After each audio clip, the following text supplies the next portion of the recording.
Coucou à tous et bienvenue dans cette vidéo où je vous présente une page que j'ai réalisée pour l'anniversaire de ma copine Patou. On est allés ensemble l'année dernière au salon Creativa et on a passé une super journée et depuis on est copains comme cochons, comme dirait-on. Et du coup voilà, c'était son anniversaire et j'avais très envie de lui faire une petite surprise et puis de redémarrer un peu cette chaîne avec des vrais projets qui vous seront proposés. Donc voilà, c'était l'occasion. Donc la page que j'ai réalisée, elle est dans les tons bleu, saumon, et tous les embellissements qui la composent font référence à cette journée qu'on a passée. Vous pourrez remarquer, il y a des petits papillons. Les papillons, c'est tout simplement parce que Patricia, elle en avait dans les cheveux quand on y est allé. Et puis les boutons, tout ce qui rapporte au loisir créatif. Donc commençons cette page. Comme vous pouvez le voir, j'ai tout d'abord appliqué une couche sur une page 30-30 de gesso clear. Ça devient un petit peu systématique parce que ça renforce vraiment la page et comme c'est transparent, ça ne se voit pas. Ensuite, j'ai récupéré dans ma scrap room en la rangeant ces petits boutons en carton qui sont, je crois, de la marque Artemio, que je n'utilise pas parce que les couleurs ne me plaisent pas et puis que bon voilà, le carton c'est pas forcément mon truc, mais je les avais achetés parce que c'était sous forme d'un petit kit. Donc comme rien ne se perd, j'ai décidé de les réutiliser pour créer mon fond de page.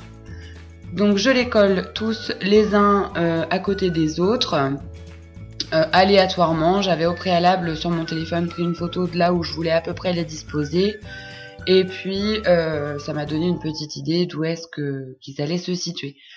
Donc voilà, je les mets tous. J'en ai juste gardé 3 de côté parce que les couleurs et les motifs qui les composaient faisaient vraiment le job sur la page. Donc je les avais mis de côté. Donc voilà, je les colle tous à la colle de chez FDeco. Donc c'est la colle universelle, elle colle vraiment très bien, elle ne fait pas gondoler le papier. Donc ça c'est pas un placement, mais vraiment elle vaut le détour cette colle, donc voilà. Pour tout ce qui est mix média, je l'utilise vraiment, vraiment beaucoup.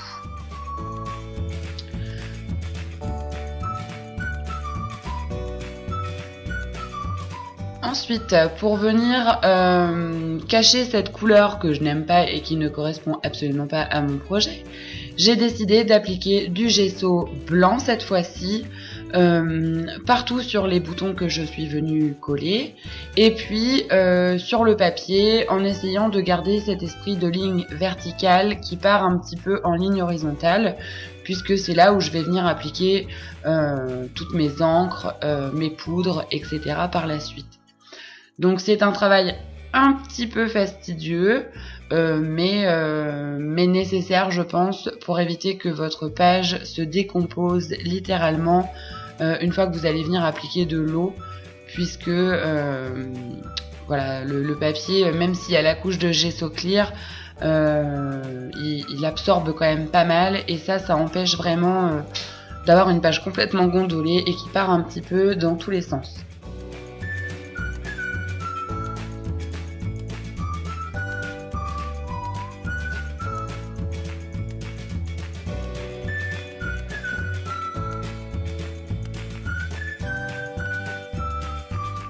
Une fois que c'est sec, je vous ai passé toute la phase de séchage tout au long du projet parce que je ne voyais absolument pas l'intérêt de vous laisser ça.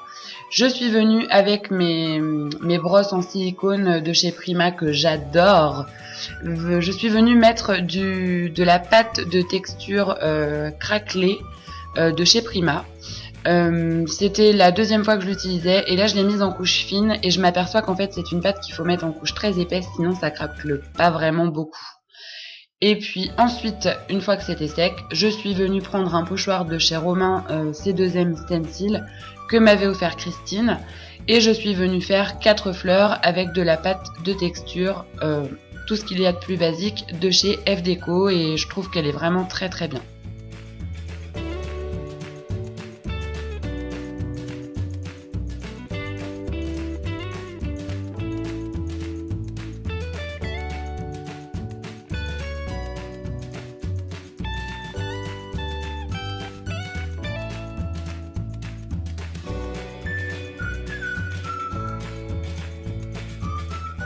Voilà ce que ça donne une fois que j'ai terminé mes pochoirs et que j'ai séché.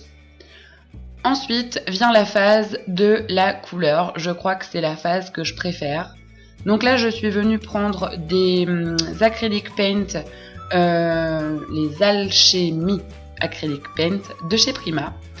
Et alors la couleur, ça doit être teal quelque chose. Ne me demandez pas, je ne sais plus. J'essaierai de vous le mettre en annotation. Et je m'en suis servi un petit peu comme d'une aquarelle, c'est-à-dire que je suis venue mettre de l'eau sur ma feuille et j'ai appliqué cette peinture qui se dilue très bien, qui a un petit côté nacré, c'est très joli, sur ma page.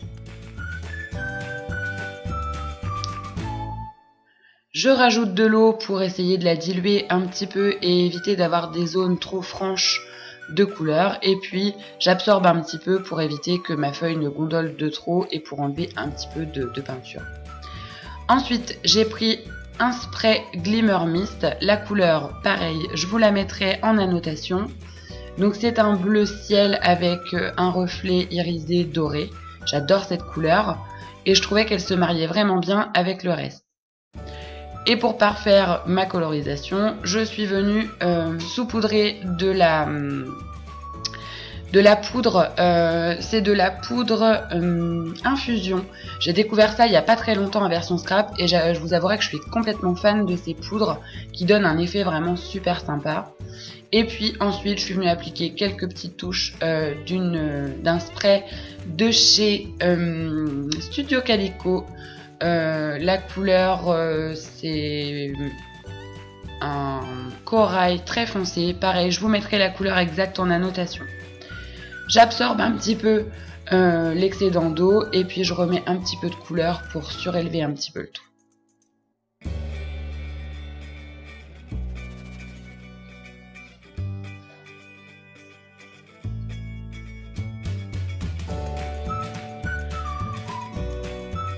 Voilà, donc une fois que ma page est sèche, je suis venue prendre mon pad de Versamark et je suis venue tamponner des motifs un petit peu comme des taches d'un tampon qui traîne dans ma scrap room. Ne me demandez pas trop d'où il sort, je ne sais plus.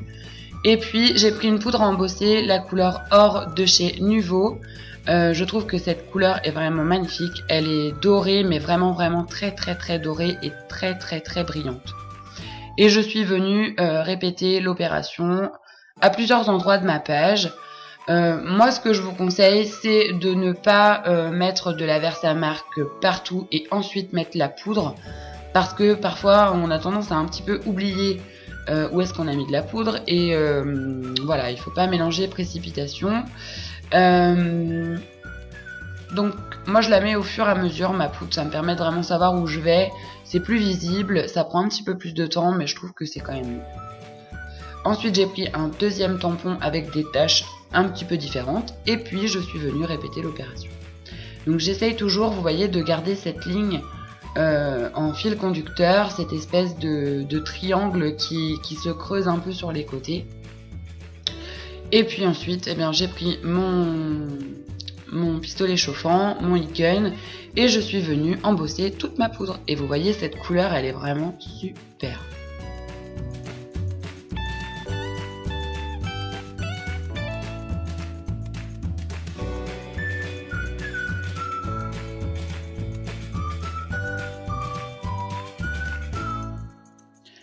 Ensuite, j'ai pris ma Versafine Onyx noire et je suis venue tamponner avec un petit tampon de chez Florilège Design. Je vous mettrai bien sûr la référence en annotation, je le ferai systématiquement parce que j'ai pas en tête tous les noms des produits. Et puis je suis venue apporter un petit peu de texture tout autour de ma page. J'ai répété l'opération, vous allez le voir, avec un petit tampon de chez Lone Fawn. C'est un petit ciseau, je trouvais que ça collait bien avec mon thème. Et ce set là, je sais qu'il s'appelle So Cute, donc je vous le mettrai quand même en annotation.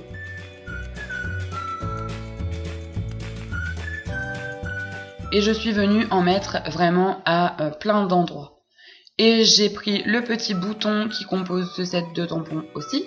Et j'ai répété l'opération à différents endroits pour compléter un petit peu avec différentes textures les boutons que j'avais déjà mis en carton.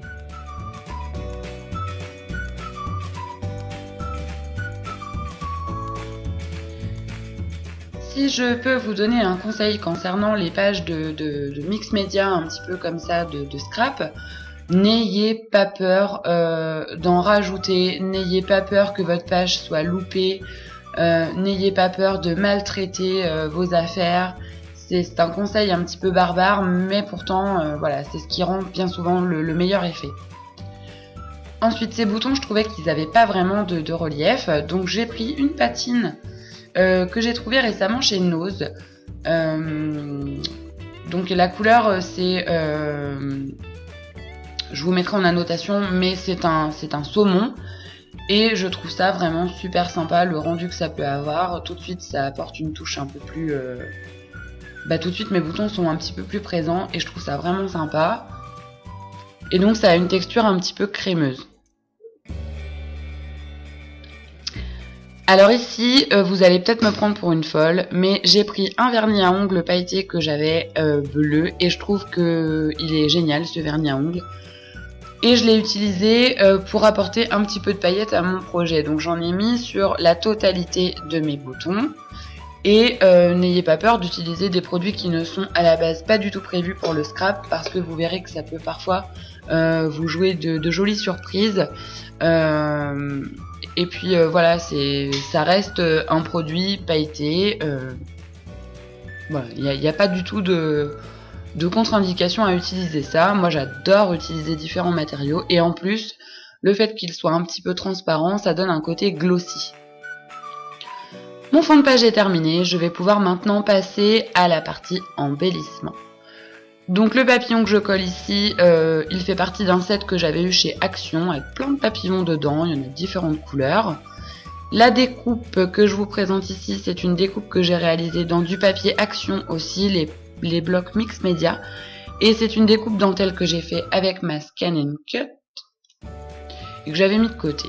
Et puis les découpes blanches que je vous présente là, ce sont des découpes que Patricia m'avait offertes justement sur le salon Creativa. Et de mémoire, je crois que c'est une copine à elle qui les avait fait pour moi, donc c'était trop gentil. Et j'avais toujours peur de les utiliser, de mal les utiliser. Et du coup, je me suis dit que c'était le moment rêvé, donc du coup je me suis lancée et je les ai utilisées. Donc à la base, ce sont deux découpes que j'ai découpées en deux en fait, pour pouvoir justement mettre aux quatre coins de ma page. Ensuite, j'ai ces découpes ciseaux que je vais utiliser. Ne me demandez absolument pas d'où elles viennent, je ne m'en rappelle absolument plus. Je sais que c'est un lot que j'avais acheté d'occasion avec plein de découpes dedans d'une fille qui revendait sur internet les découpes qu'elle n'utilisait pas.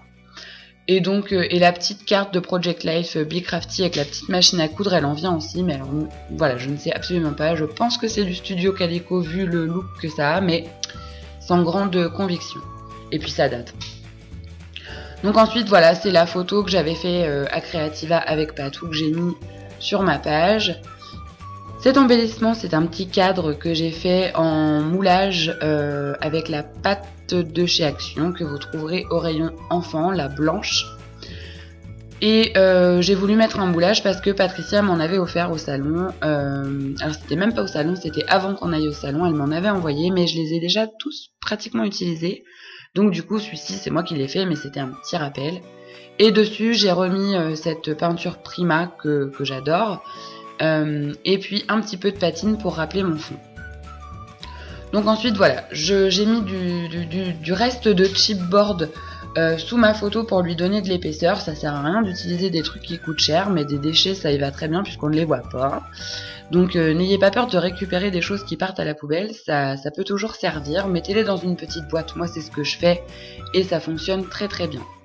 Ensuite, j'ai collé un petit mannequin, c'est une petite découpe qui m'avait été offerte, mais alors je ne sais absolument plus de qui.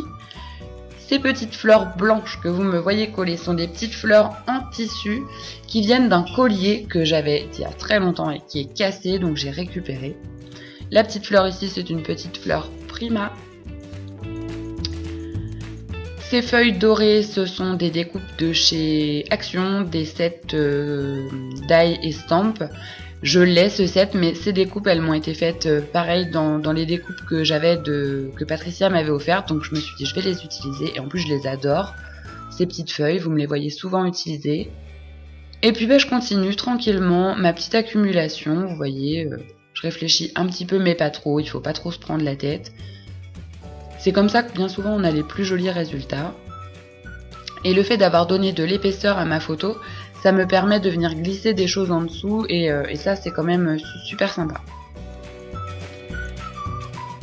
Les toutes petites fleurs blanches que j'applique ici, et cette petite fleur saumonée, ce sont des petites fleurs que j'ai achetées chez F-Déco me semble-t-il.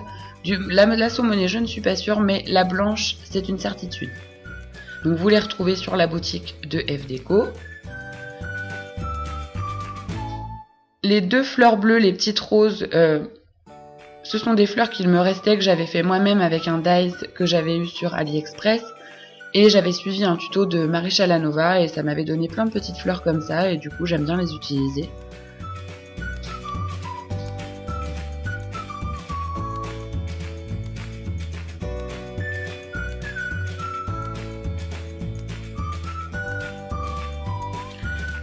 Donc là il y a un petit moment de latence en fait, c'est parce que j'essaye de couper mes morceaux de chipboard et qui sont trop larges et trop épais et je me galère un petit peu.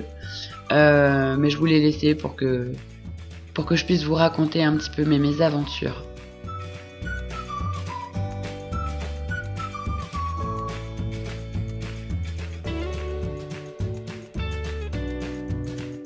Voilà, et donc du coup je viens coller mon petit cadre que j'ai mis en relief aussi.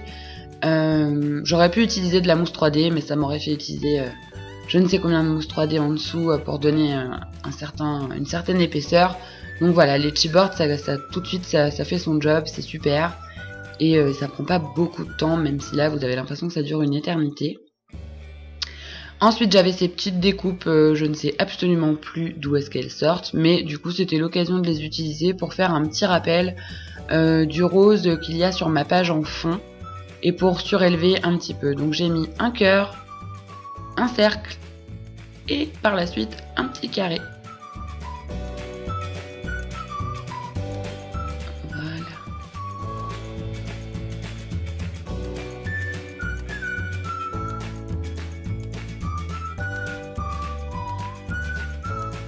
Ensuite, je trouvais que mon cadre faisait un petit peu vide, donc je suis venue rajouter une petite fleur. Je crois bien que c'est la dernière qu'il me restait.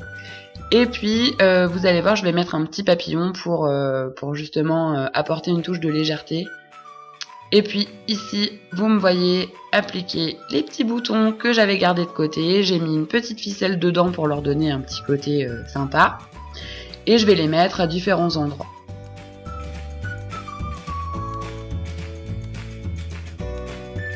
Le conseil que je peux vous donner sur une page comme ça, c'est de toujours garder votre forme de base à l'esprit, sinon vous allez vite envahir votre feuille et ça va vite être un aplat de choses accumulées.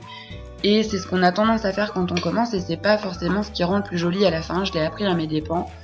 Donc voilà, essayez, quitte à tracer des traits qu'on ne verra plus après, mais donnez-vous un guide et gardez-le toujours en tête. Donc voilà, j'ai collé mes petits papillons. Une dernière petite fleur. Là, je fignole un petit peu mon projet.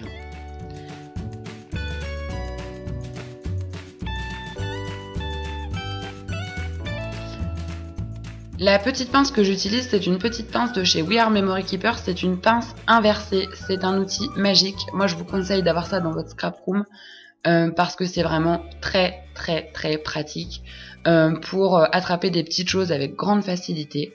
Donc voilà, s'il y a un achat que je vous conseille, moi c'est un des derniers que j'ai fait et je regrette absolument pas de l'avoir fait. Ici j'applique, ce sont des chutes, enfin c'est pas vraiment des chutes, ce sont des morceaux qu'il y a quand on fait une découpe et vous savez c'est les déchets quoi, ce qui part normalement à la poubelle. Et Patricia et sa copine me les avaient laissés dans le sachet et du coup je les ai utilisés comme ça pour apporter quelque chose de vraiment très fin. Et je trouve que ça a toute son importance et je regrette pas qu'elle me les ait laissés dans le sachet.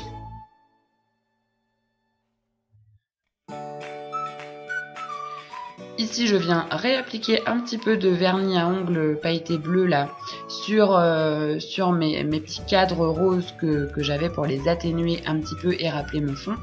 Et puis j'en mets un petit peu aussi sur le centre des fleurs blanches pour les faire ressortir un petit peu.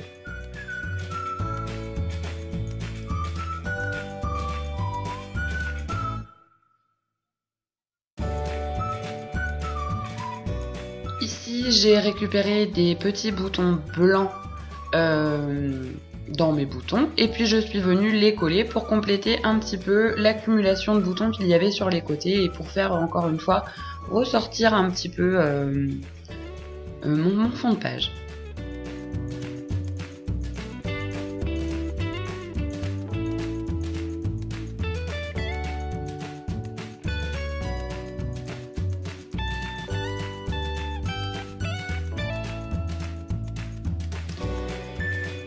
Alors, la petite astuce pour récupérer des boutons très facilement, c'est de les récupérer sur des fringues que vous mettez à la poubelle, ou alors quand vous avez des gens qui jettent des vêtements, récupérer les boutons, ça coûte rien, ça se coupe plus facilement, c'est plus facile à couper qu'à coudre, donc lâchez-vous. Ensuite, j'ai littéralement déchiré ma page sur les côtés, parce que je voulais qu'elle ressorte un petit peu et moi j'aime bien coller mes pages sur une autre page pour avoir un cadre. Je sais pas ce que j'ai avec ça, c'est une manie, je peux pas m'en empêcher, c'est récurrent chez moi mais je ne peux pas laisser ma page telle quelle, il faut que je mette un cadre. Donc c'est ce que j'ai fait ici. Donc voilà, n'ayez pas peur de déchirer vos papiers, quand on fait des choses un petit peu qui partent dans tous les sens, c'est toujours plus sympa d'avoir un papier qui part aussi un peu dans tous les sens plutôt qu'un truc un petit peu rigide. Donc n'ayez vraiment pas peur. Enfin c'est mon avis, il n'engage que moi, mais voilà, n'ayez pas peur.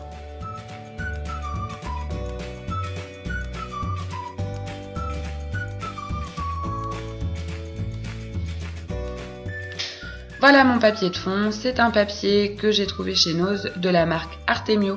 Et c'est un papier imitation, un petit peu, comment dirais-je, cuir, cuir très fin quoi. Et donc du coup je suis venue le coller dessus. Et puis maintenant je vais entamer la phase de petite déco de dernière minute, toute minute. J'ai fait des petits traits de couture avec un feutre noir sur ma page.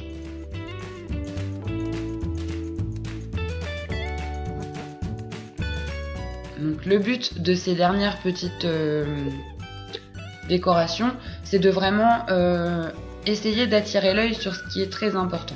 Voilà. Et puis, ce que j'aime bien faire aussi, et ça, il faut le faire à la fin, c'est coller des petits sequins sur la page pour ajouter plein de petites touches de couleurs. Donc moi ici, j'ai choisi la couleur pétrole, hein, c'est des petits sequins avec un effet irisé. Et puis ici j'ai pris du gel médium pour donner à ces fleurs un aspect brillant. J'ai pris des petites paillettes de chez Prima, je vous mettrai la notation. Ce sont des petites paillettes assez lourdes et très jolies, très brillantes. Et j'en mets aléatoirement sur ma page et sur mes petites fleurs bleues.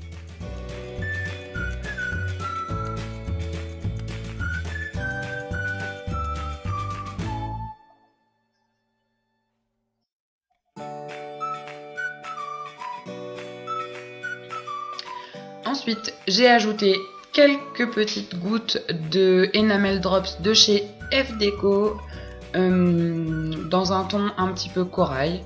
Et puis voilà, ça donne généralement le ton final à cette page. Sur ce, je vous laisse, je vous fais plein de gros bisous et je souhaite encore un super joyeux anniversaire à ma Patou. Bisous!